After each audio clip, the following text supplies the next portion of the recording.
Welcome to the Gay Buddhist Forum, where teachers from all schools of Buddhism offer their perspectives on the Dharma and its application in modern times, especially for LGBTQI audiences. These talks are offered freely to the world and made possible by appreciative listeners. If you would like to support our efforts to share the Dharma with underserved audiences, please visit gaybuddhist.org. There you can donate, find a list of upcoming speakers, or enjoy many hundreds of these recorded talks dating back to 1996.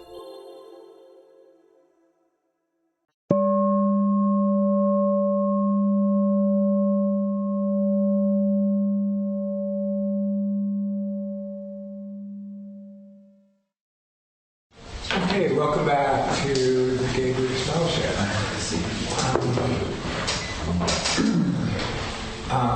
It's our custom to go around and to say our names. So my name is Cass.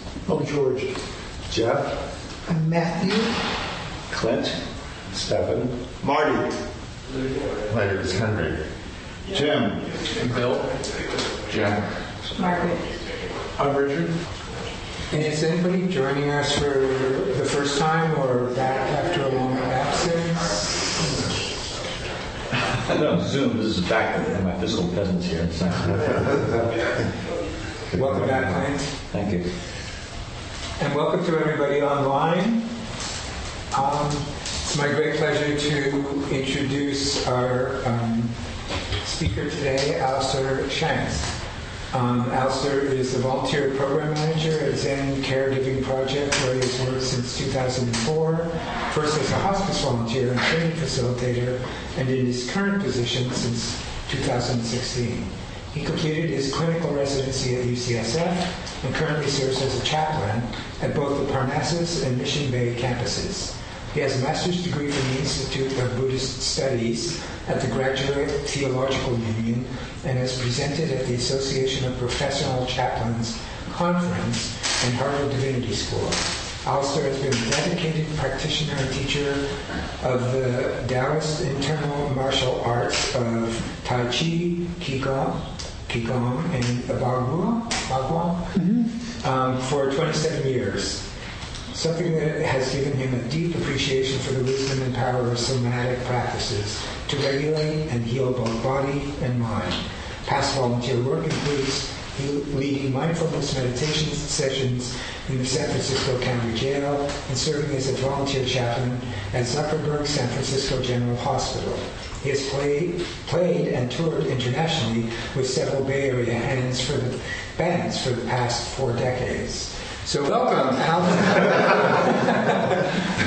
Thank you, Cass. Excuse me.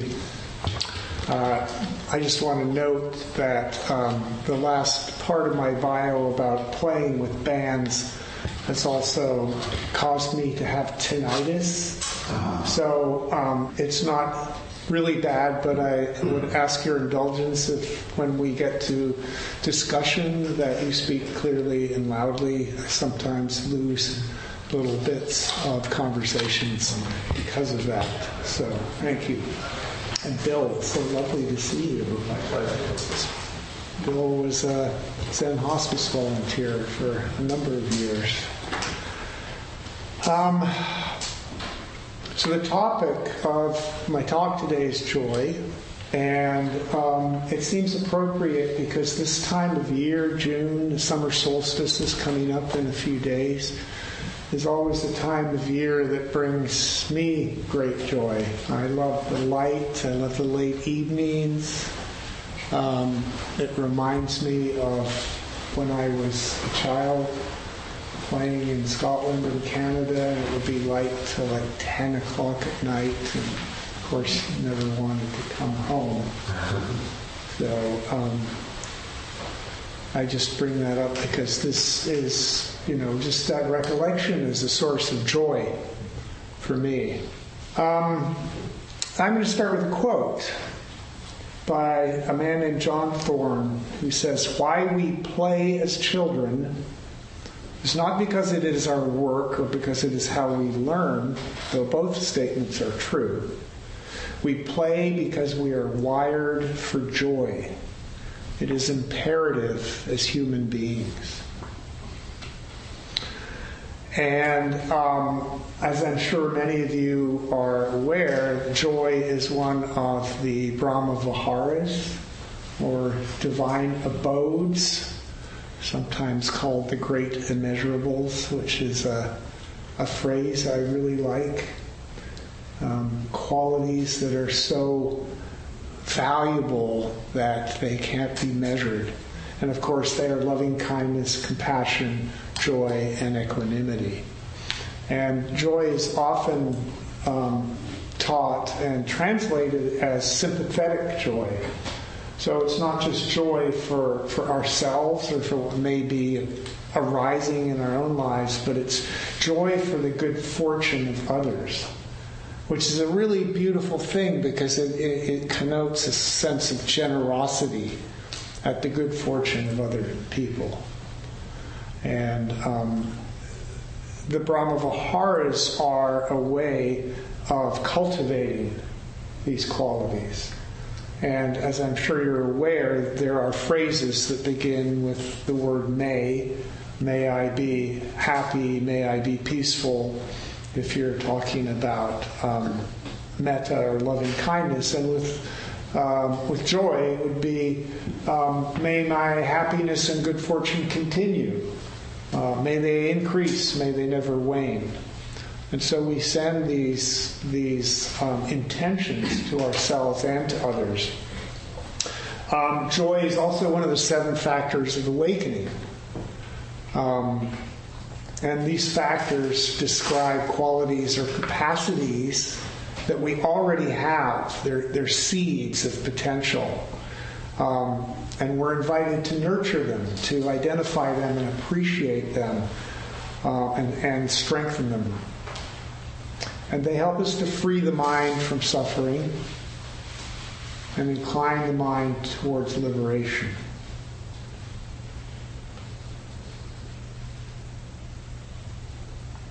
I love this quote from Albert Camus. He says, "In the middle of winter, I at last discovered there was in me an invincible summer." So here we are in midsummer. There's also this connection between joy and delight. And I think those two things are very, very connected. They're very similar. And what I hope to do in today's talk is to not talk the whole time. I want to have you guys have a chance to explore your own experience of joy in your lives. And so I'm going to be sharing some of the ways that joy arises in my life, that I notice it, that it impacts me. And one of the ways that it's come up recently is a couple of weeks ago I spent 9 days in the Mojave Desert camping with some friends. And it's in a really remote part of the Mojave National Preserve in this little canyon. It's about 60,000 feet in elevation, and it's just, this canyon is just amazing with these sculpted rocks and, everywhere. And there is in that place just this palpable sense of stillness. And I'm sure that all of you have had experiences of stillness, maybe a moment during meditation, maybe watching a sunset or looking at a beautiful mountain lake. But just these moments where everything just is very peaceful and still. And for me, those are moments of joy. And this place called Carruthers Canyon is just, it's imbued with that. You can't be there and not feel that sense of stillness. And for me, as I was there and just being there, it brought up joy.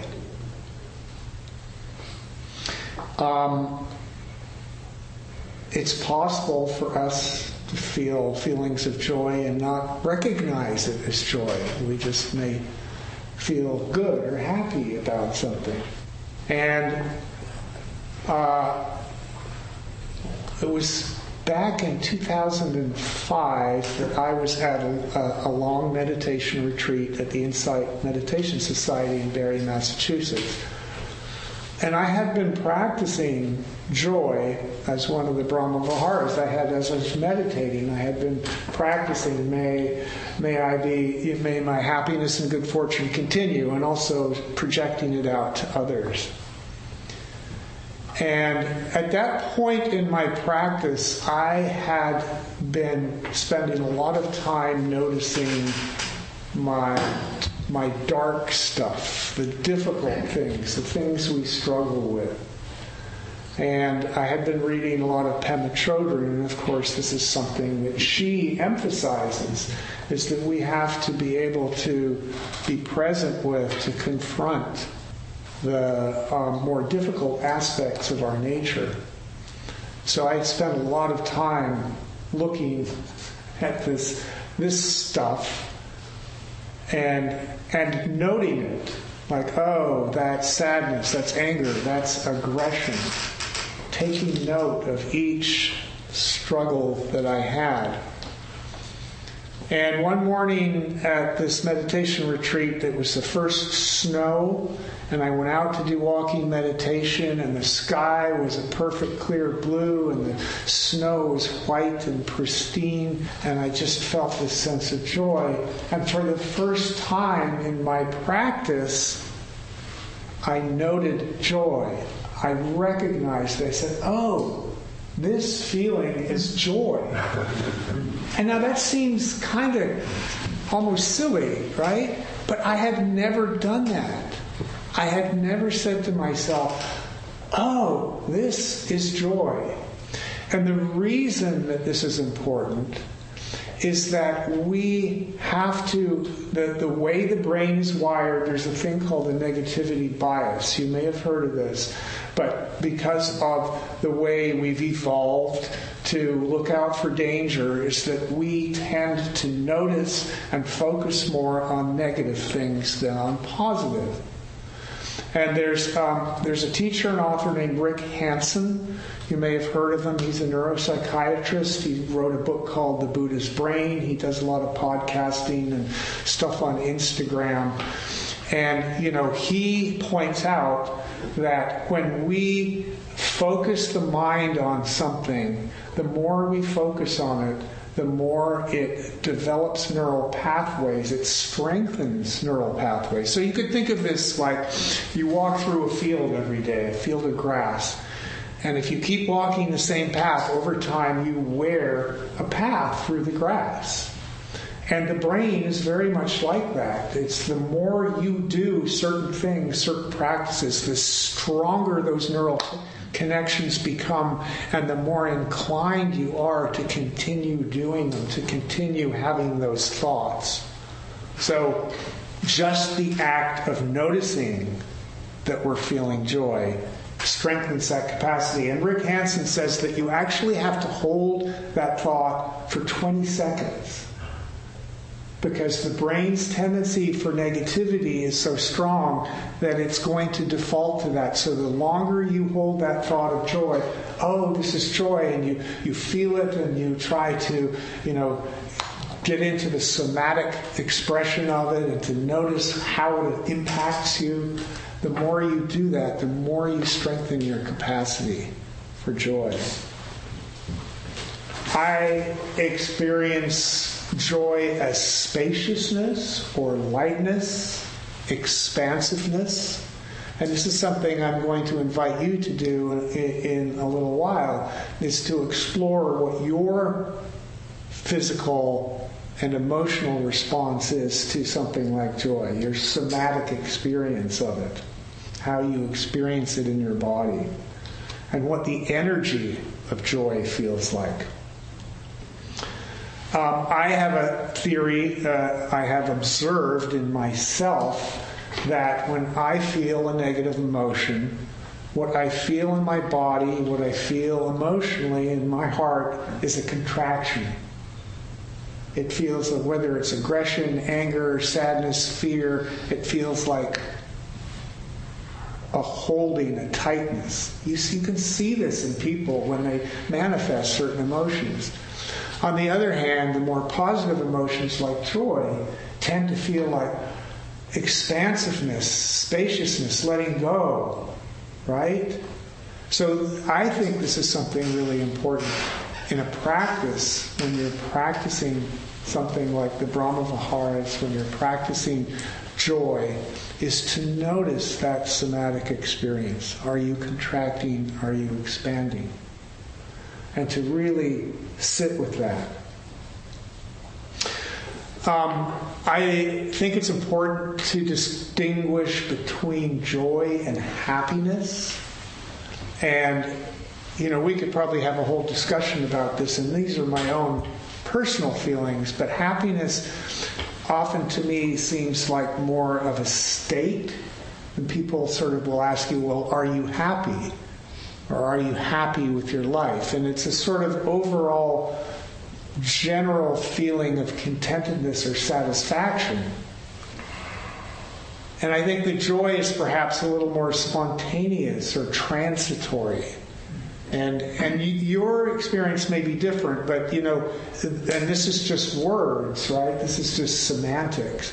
It's how we label things. But for me, joy has a different flavor or quality than what we typically think of as happiness.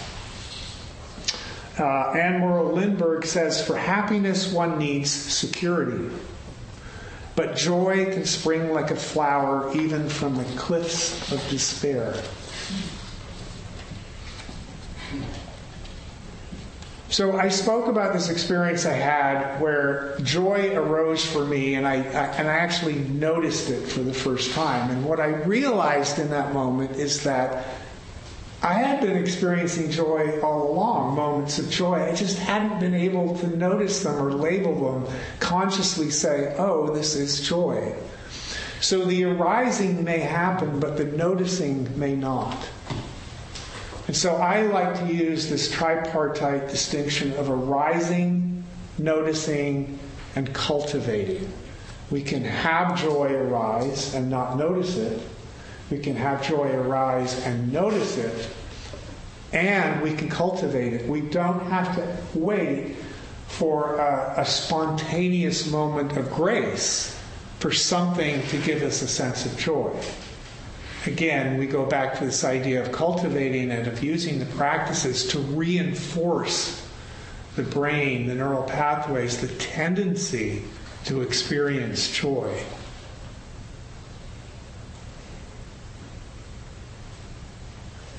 Because the noticing, just that noticing, will reinforce the tendency for us to experience it. Babies are a great source of joy. My son, who's going to be 13 next month, brings me all kinds of joy, noticing him growing up, developing. But when he was about 2-3 years old, he used to do this thing where he used to like to throw rocks in the pond in the Stowe Lake, typical kid stuff. But what was so interesting about it is that he would throw a rock in, and then he would kind of do this thing like that every time. And I started to think about it as it was like he was being electrocuted by joy. Like I couldn't think of any other way to place that. And of course it would bring me joy. It was like, wow, he's really enjoying that. So again, to get back to Rick Hansen, he says, recent science makes it clear your brain takes the shape from what you rest your attention on. And again, this is the power of the practices of Brahmaviharas, of metta or loving kindness, compassion, sympathetic joy, and equanimity. The more you practice them, the more they become part of your regular experience. And of course, the Buddha said, whatever you think and ponder upon will become the inclination of the mind. So our minds are these amazing, malleable things, and the more we practice certain things like this, the more we're going to have those experiences. This is the Irish poet David White. He says, joy can be made by practiced, hard-won achievement as much as by an unlooked-for passing act of grace arriving out of nowhere. So that's getting to that point I made a moment ago. Joy is the act of giving ourselves away before we need to or are asked to. Joy is practiced generosity. If joy is a deep form of love, it is also a raw engagement with the passing seasonality of existence, the fleeting presence of those we love understood as a gift, going in and out of our lives, faces, voices, memory, aromas of the first spring day or a wood fire in winter.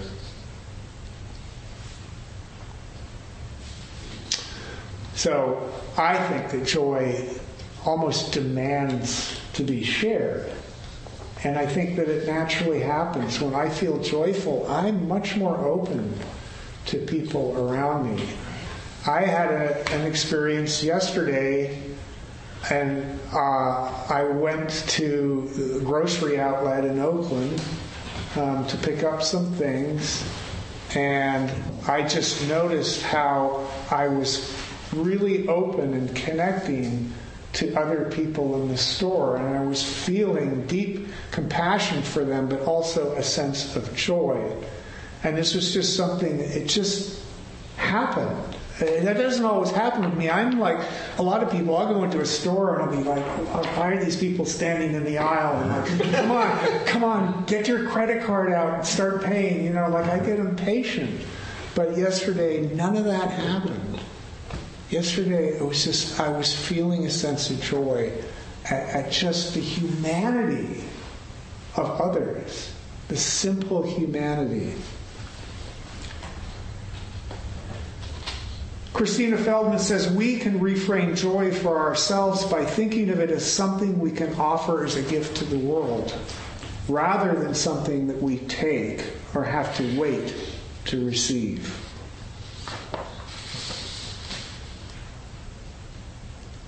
So I think what I'd like to do now is I'd like to do a simple exercise, and this is just, we'll do this individually, and everybody online can do this also.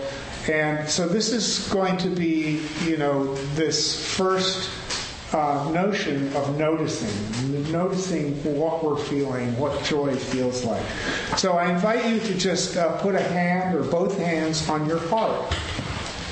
And you can close your eyes if that feels comfortable for you, and just start by feeling the warmth or the weight of your hand in your heart, in your heart center.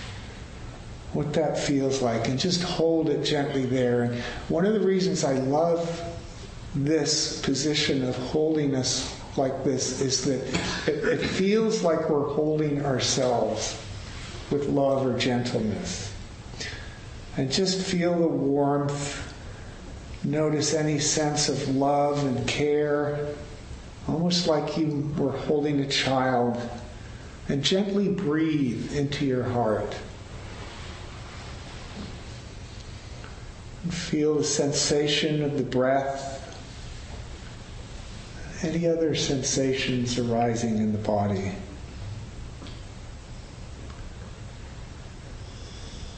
And now I invite you to bring to mind someone or something that brings you joy. It could be a pet, a child, a dear friend, a place in nature. So choose something that brings you joy. Simple, uncomplicated sense of joy. It might even be an activity or a situation or experience. And just allow yourself to inhabit that, to notice. what it feels like in your body.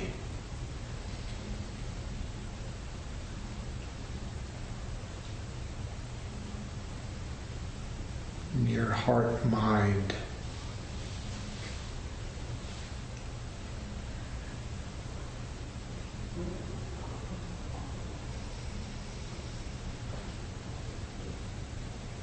And again, the more we can connect with these feelings, the stronger and more available they can become.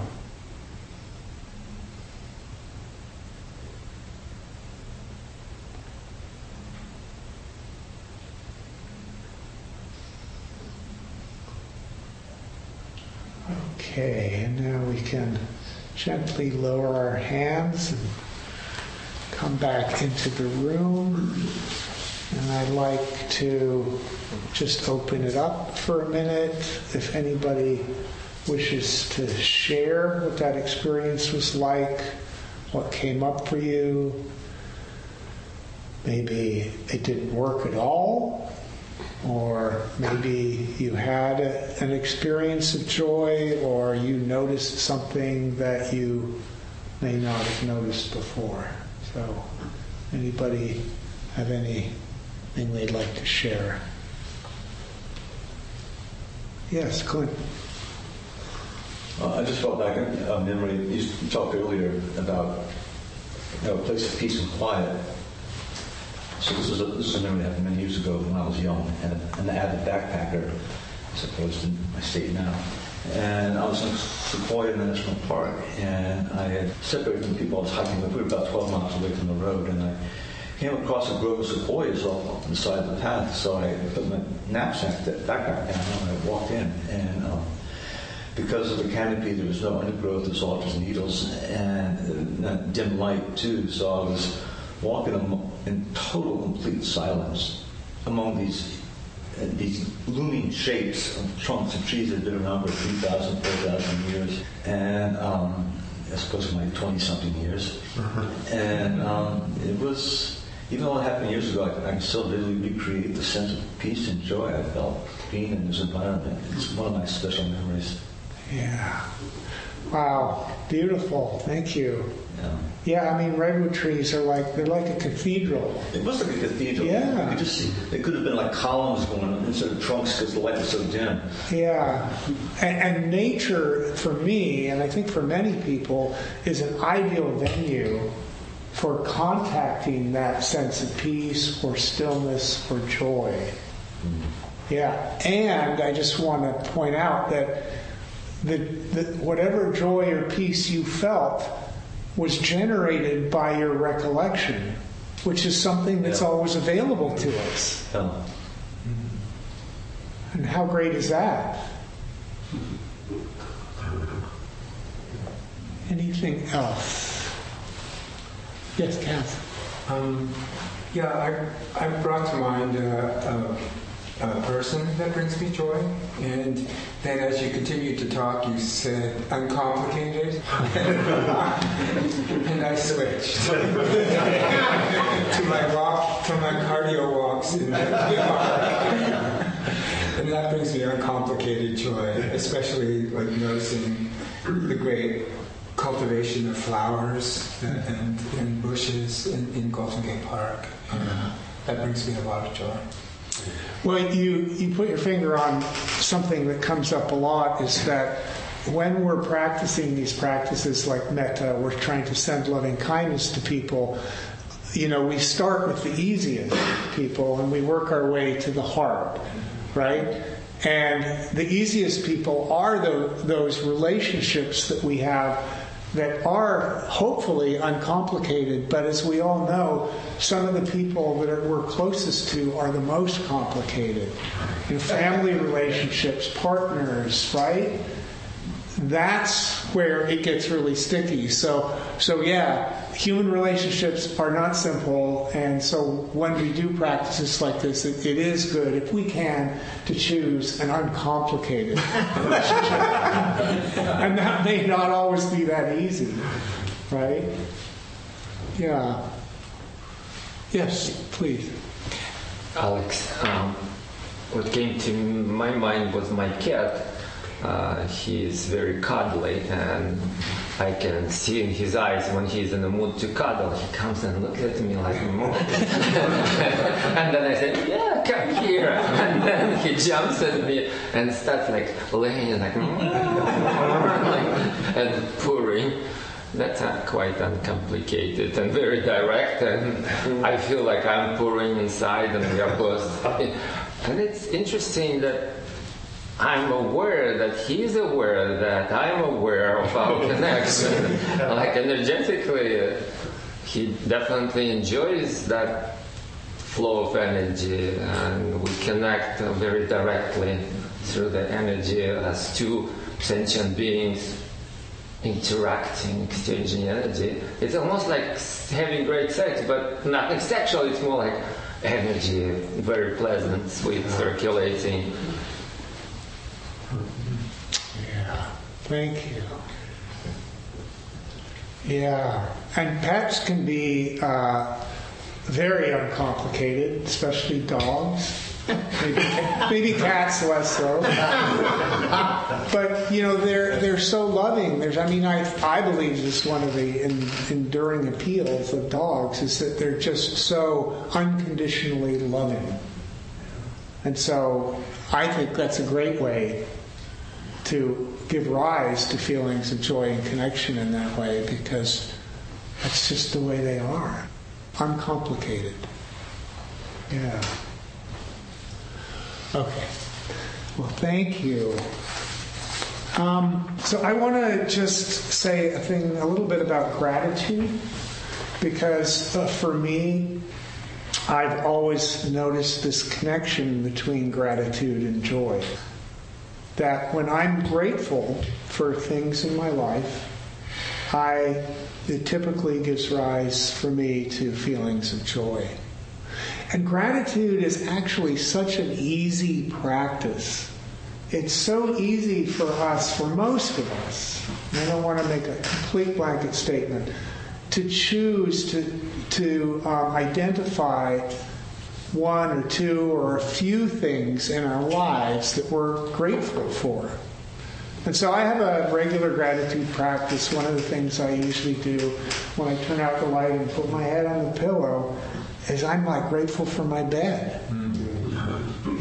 I just thank you. I'm grateful for a warm, dry, safe place to sleep and comfortable, cozy place. Because clearly there's people out there on the streets who do not have a warm, safe, comfortable place to sleep. And I feel very fortunate that I have that. So gratitude is the joy that we feel for that which is loved or appreciated. And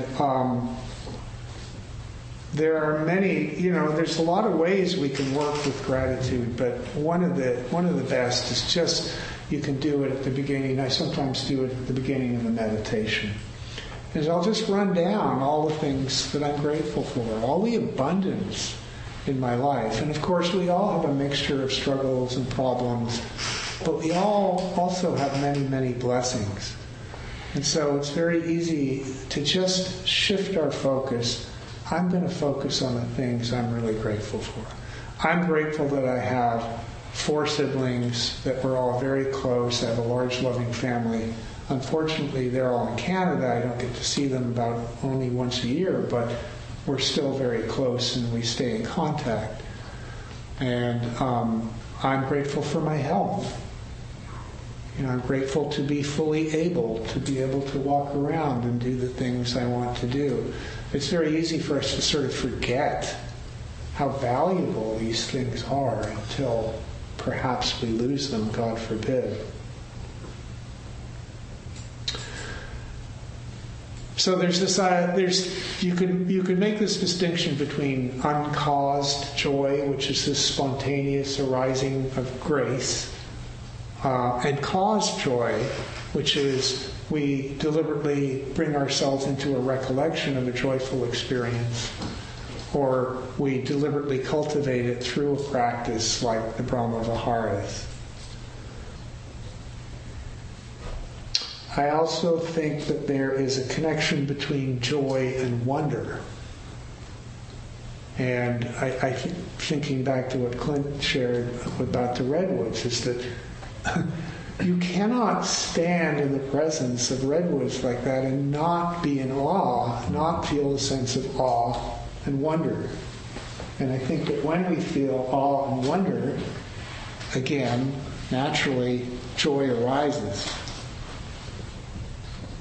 So I think I'd like to do another exercise. This is going to be another solo exercise, and this is, cultivating gratitude, which, again, can bring up these feelings of joy. So I invite you again to just sit comfortably and to place your hand on your heart, just as we did before, and close your eyes if it's comfortable. Recall a person who helped you, taught you, mentored you, or surprised you with kindness recently or at some point in the past. You could alternatively bring to mind a loved one, a child, spouse, pet, anyone that you're particularly grateful for, and to thank them silently in your mind for their kindness, love, or help. You might even, like myself, have a list of people for whom you're grateful. And you could go through the list one by one, thanking them by name. Thank you for being a good friend. Thank you for the guidance, mentoring that you have offered me.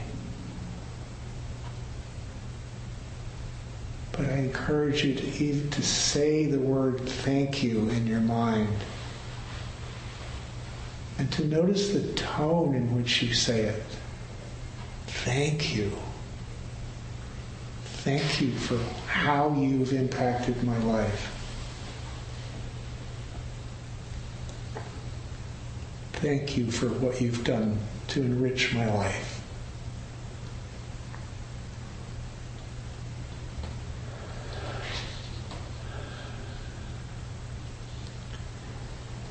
Again, I encourage you to notice how this feels in your body. What sensations and feelings are arising for you.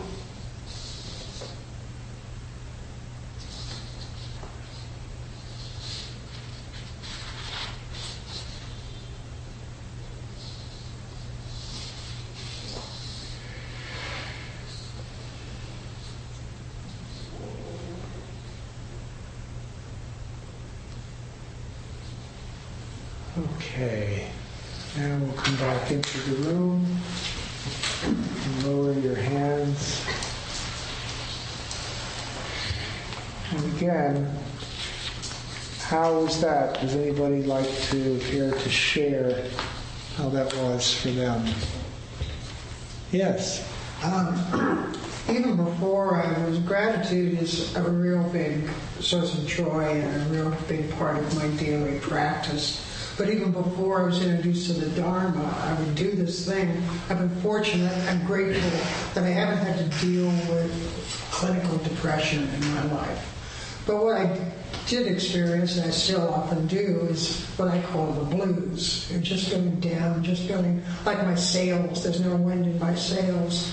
And whenever I would have that experience, I just would start counting all the things I have to be grateful about. And around the time I got to 32, 33, 34, I'd forgotten what was bringing me down. Mm-hmm. Two other little things. Happy Father's Day. Oh, thank you. And for all you fathers out there, wherever you may be, however you may be, Happy Father's Day. I just wanted to go back to the previous subject, which where you talked about stillness. Yeah.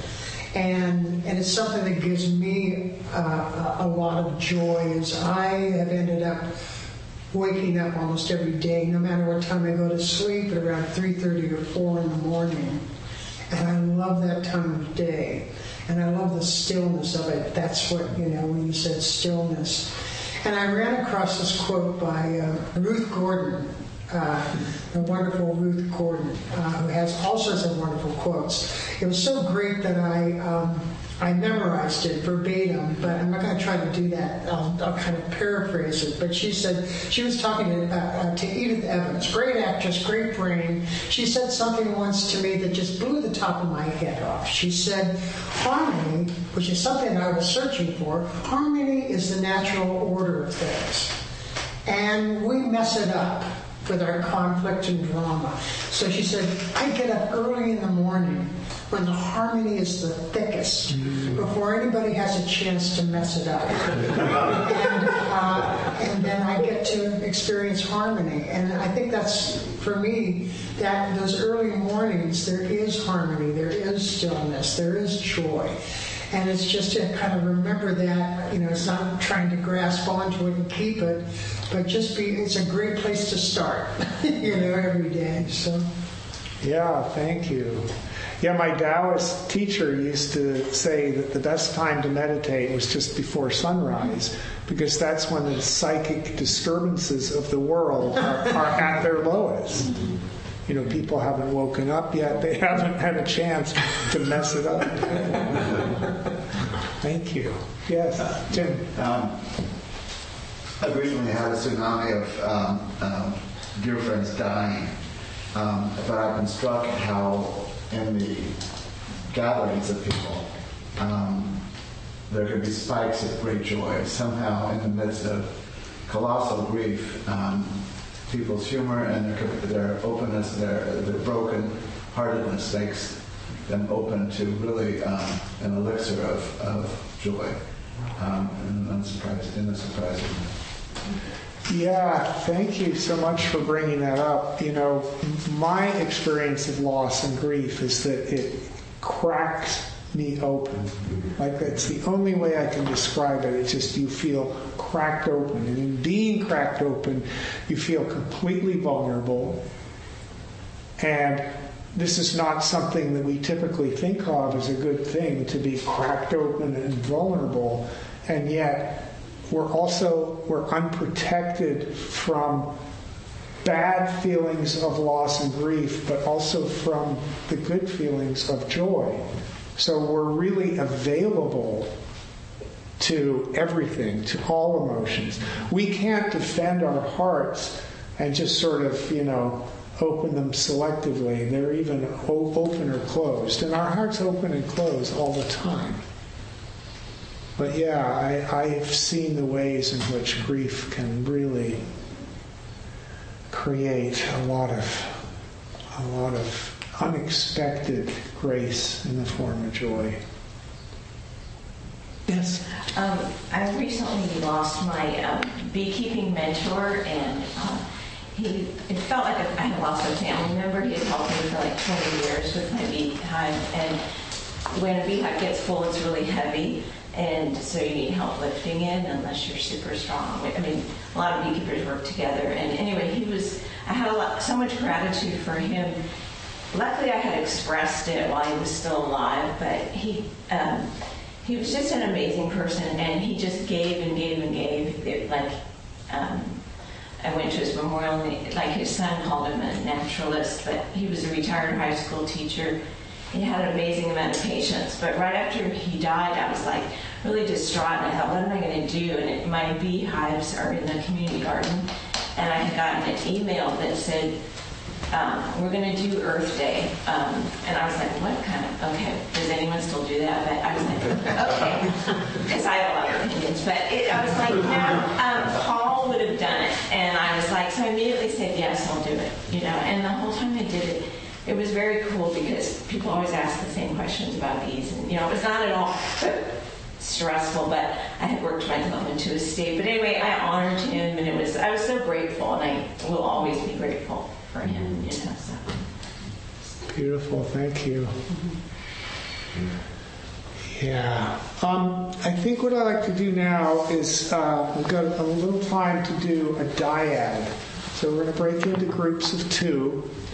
And I want people to talk about what your personal experience of joy is, because I've been saying a lot of stuff about joy, but this is an opportunity for you to explore, investigate how it arises in your own life.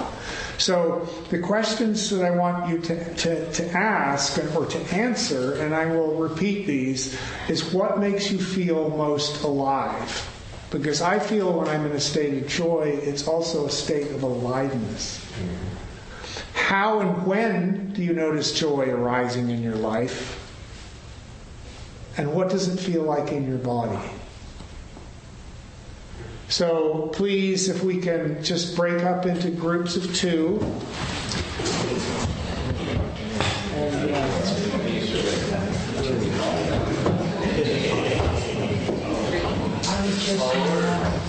And so again, I'm gonna repeat the questions that I'd like you to try to answer.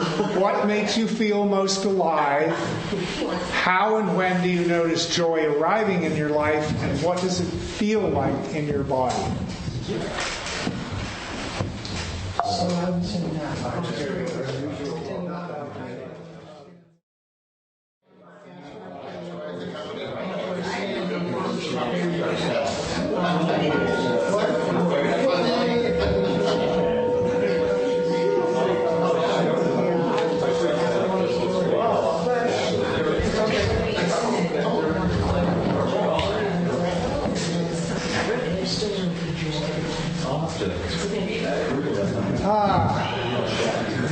I love the way things like this just raise the energy in the room, and I have to confess I felt great joy seeing everybody just talking away.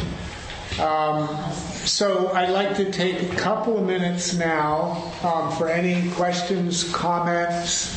What came up for you? Any surprises? Did you discover things that you didn't know about your relationship to joy or how it manifests in your life? I thought it was interesting that all of us felt the connections we have with people that is one of the best possible things. When it really clicks and you just really... all 3 of us kind of brought that up. Wonderful. Thank you for bringing that up. That is an incredible connection. Is something I've been thinking a lot about in the past 6-8 months, a year. The importance of connection both to ourselves but to others, or also to the numinous or the sacred or whatever we consider to be divine. And connection, super, super important. What else? I felt similarly when I walked in this morning. I wasn't expecting it because I was really driving this morning.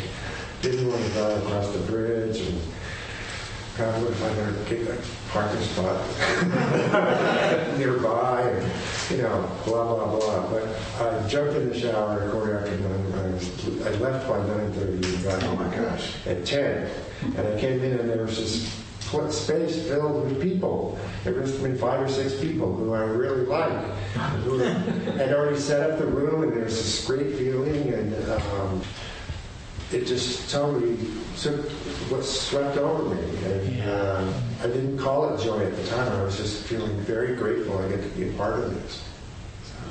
Yeah, wonderful. Yeah. We need human connection. Anything else? Yes. I did, and having you guys share something really cool. He said that brings him joy is swimming. And I think like we had a really cool discussion about sort of like how when you get really, really good at something, it becomes second nature and almost effortlessness. Like that kind of that kind of space right there really does bring both of us a lot of joy. Yeah, wow, thanks for reminding me. Also, swimming brings me great joy, and I'm going to be visiting my family in a few weeks in Canada, and I'm going to be swimming in the St. Lawrence River every day for two weeks. So, yeah. Okay, anything else before we wrap up? Music. Anybody online? Oh, of course. Thank you. Yes. Music. Food. Cooking for people. Yeah. And as we're engaged in those activities, as we're engaged in listening to music, as we're engaged in making or eating food, we can incline our minds toward that feeling of joy. Again, we may enjoy something and not really put the label on it, and it seems very simple, but that act of saying to ourselves, "This is joy," can be immensely powerful. Okay. Well, I would like to end with a poem. And this is a poem called Because by a poet named Rosemary Watola Trommer. So I can't save the world, can't even save myself, can't wrap my arms around every frightened child, can't foster peace among nations, can't bring love to all who feel unlovable. So I practice opening my heart right here in this room and being gentle with my insufficiency. I practice walking down the street heart first. And if it is insufficient to share love, I will practice loving anyway. I want to converse about truth, about trust. I want to invite compassion into every interaction. One willing heart can't stop a war. One willing heart can't feed all the hungry. And sometimes, daunted by a task too big, I tell myself, what's the use of trying? But today the invitation is clear, to be ridiculously courageous in love. To open the heart like a lilac in May, knowing freeze is possible and opening anyway. To take love seriously, to give love wildly, to race up to the world as if I were a puppy, adoring and unjaded, stumbling on my own exuberance. To feel the shock of indifference, of anger, of cruelty, of fear, and stay open. To love as if it matters, as if the world depends on it. So thank you so much. And may you find and identify the moments of joy in your life more and more. Thank you, Alistair. Yeah. Do we have a host today? Yes, I'm your host today. Hit the scroll.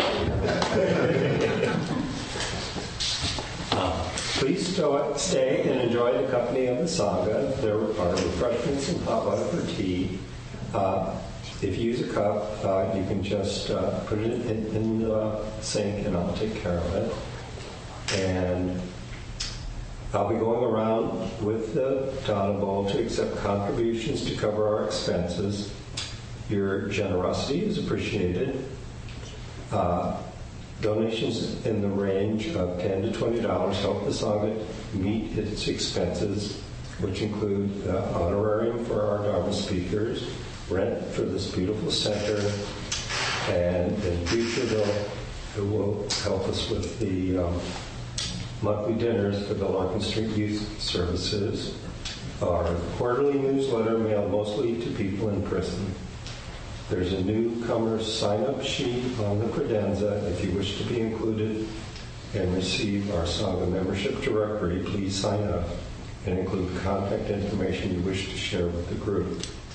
Some members go out for lunch after the meeting. Everyone is welcome to join them. The group meets at the front door around 12:30. Any other announcements?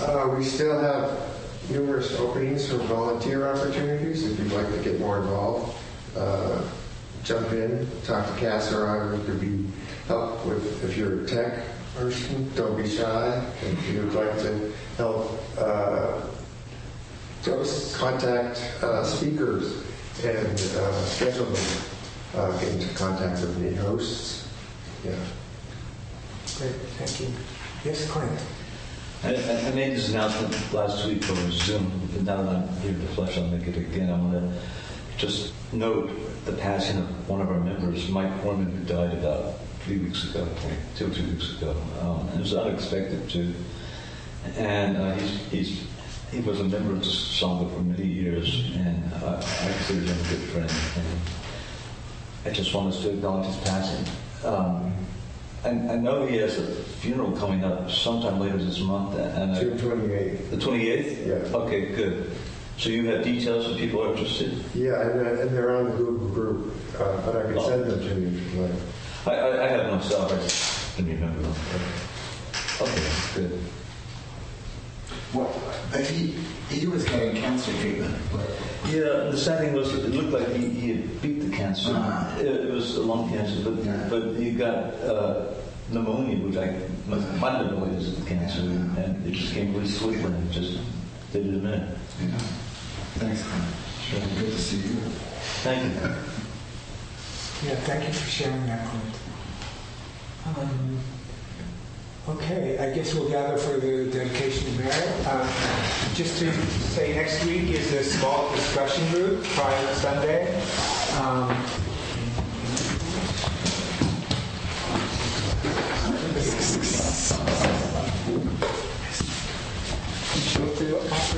Pardon me? Would you like to offer the dedication? Sure, absolutely.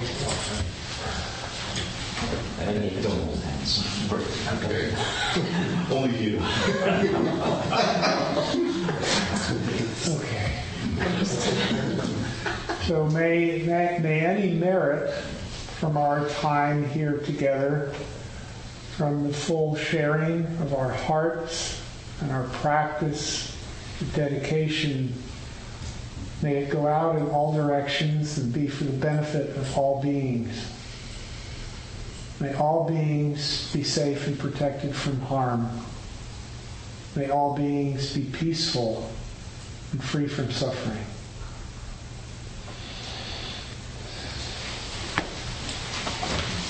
Thank you, everyone. Thank you. Thank you, Alistair. Thank you for listening to the Gay Buddhist Forum.